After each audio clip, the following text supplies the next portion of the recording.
Bienvenue sur votre chaîne d'information Sahel Info. Si vous êtes nouveau, n'oubliez surtout pas de vous abonner pour ne plus rien manquer.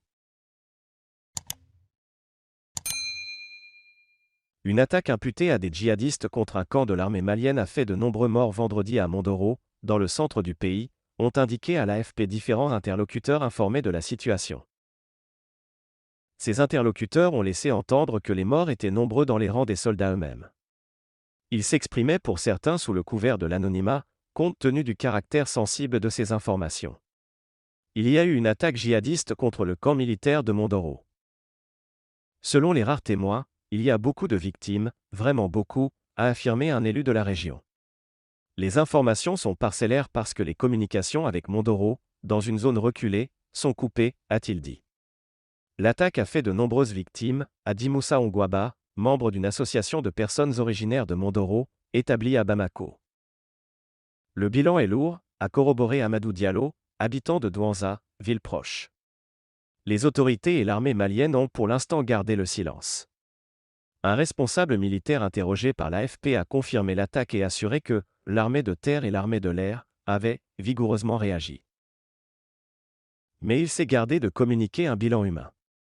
Le camp de Mondoro, proche de la frontière avec le Burkina Faso, a été à plusieurs reprises par le passé la cible d'attaques de djihadistes cherchant à imposer leur emprise face aux représentations de l'État central ou à la présence étrangère. Une opération contre le camp et celui de Boulkessi, proche, avait fait une cinquantaine de morts parmi les soldats en septembre 2019. Le camp se trouve dans l'un des principaux foyers de la violence qui, parti du nord du Mali avec des insurrections indépendantistes et djihadistes en 2012, s'est étendu au centre et au Burkina et au Niger voisin. Les agissements djihadistes, conjugués aux violences intercommunautaires, aux actes crapuleux mais aussi aux exactions de l'armée, ont fait des milliers de morts, civils et militaires, et des centaines de milliers de déplacés. L'attaque de vendredi survient en pleine reconfiguration militaire. Au cours des derniers mois sont arrivés au Mali de nombreux renforts présentés par les autorités maliennes comme des instructeurs russes et par les Occidentaux comme des mercenaires. La France et ses alliés européens au sein du regroupement de forces spéciales Takuba viennent, eux, d'annoncer leur retrait militaire du Mali. Sur fond de vives tensions diplomatiques entre la junte au pouvoir depuis 2020 et certains des partenaires du Mali, au premier rang desquels la France, l'armée malienne ne cesse depuis des semaines de proclamer les succès contre les djihadistes depuis le déclenchement d'une opération en décembre.